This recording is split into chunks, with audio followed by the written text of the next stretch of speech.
Ikaw, tita, kumain ka na ba? Kaso puro taba na to. Kumain ako ng tangan.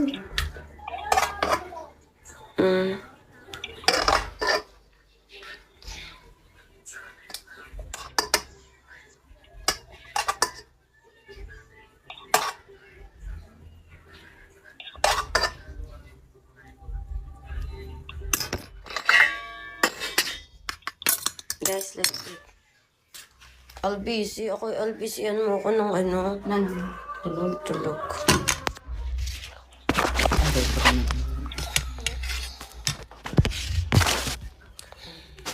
hindi dala ko naman 4:45. Pupunta ako. Dapat pa sinabi ko, susunod na lang. Nakakwentuhan ko na si Jane eh. Ano sabi niya sa akin? Ayun nga. Ininuman niya pala yun ng mga pampalaglag. Yun nga, di ba yun ang inaano ko sa kanya, pinapagalitan ko. Hindi kasi siya nagsasabi. Ba't daw siya magsasabi yung bunga mo? Iba naman yun, ibang klase naman yung problema. Kaya nga sabi ko nga.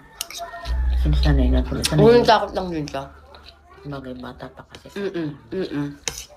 Tamot natakot agad siya nung nung sinabihan ko siya ng Jane. May ininom kang gamot, ano. Halata ako. Ano nga ba siya nag-video call? Sabi mo may regla ka. Ba't ka pa may minomonitor ka pa ng boyfriend ko.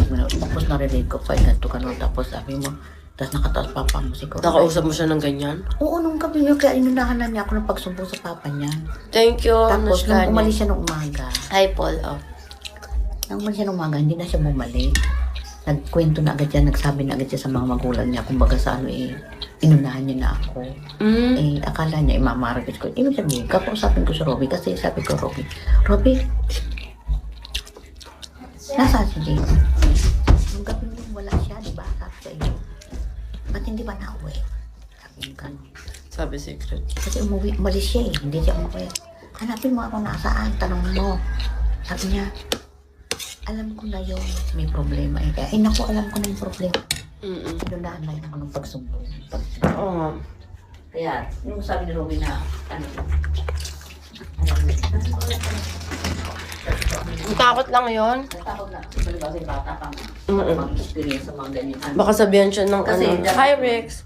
Sinasabihan ko siya noon, kayo, di ba? Minsan pagkano sinasabihan ko yun? May boyfriend. Kaya nag-asawa, ano, gano'n na kami. Kasi siya, para di ba hindi siya nang hinay? Oo. Eh, kung siya, Hindi niya tanggap yung tita. Kasi kung nasabi niya na may boyfriend ka, di ba papagsabihan ko siya, di ba kakakulit ko yung magpaganon eh. Huwag kang iinom gamot. Di ba siyempre mapagkasabihan ko ng ganun. Sinungaling ka naman eh. Hindi ka naman ganyan eh. Thank you, Rex. Hindi ka naman ganyan eh. Ako nga, pag lalabas ako, sabi mo, nagpaano ka sa boyfriend mo. Tita, kain tayo. Ganda na rin yun. Kaya nga natakot siya.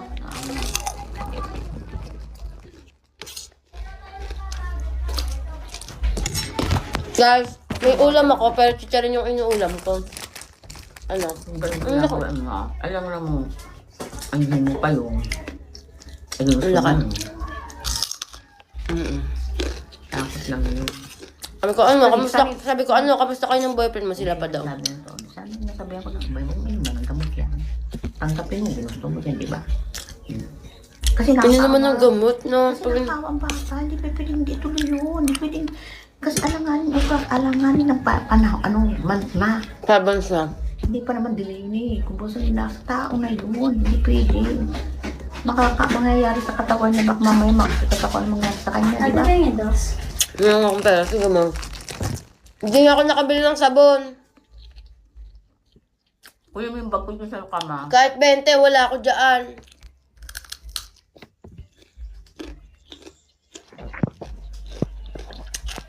Lagay magna-Nutella ka? Thank you. Dahil gusto ko ng Nutella. Wala ma'am?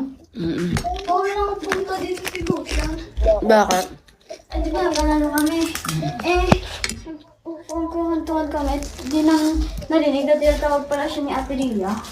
Tapos nabala sa kanya si Ate Ria, na ba siya pupunta dito?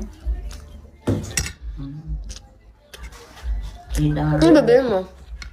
Ako? Bakit? Ayun ko lang. Ano pa man yan? Wala. Ako yan.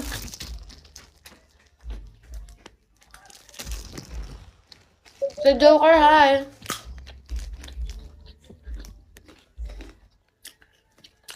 Kasi di ko makautang sa akin. Kalaki-laki, parang tanga.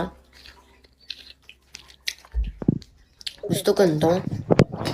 Nakalive ako, tita. Makalipat na.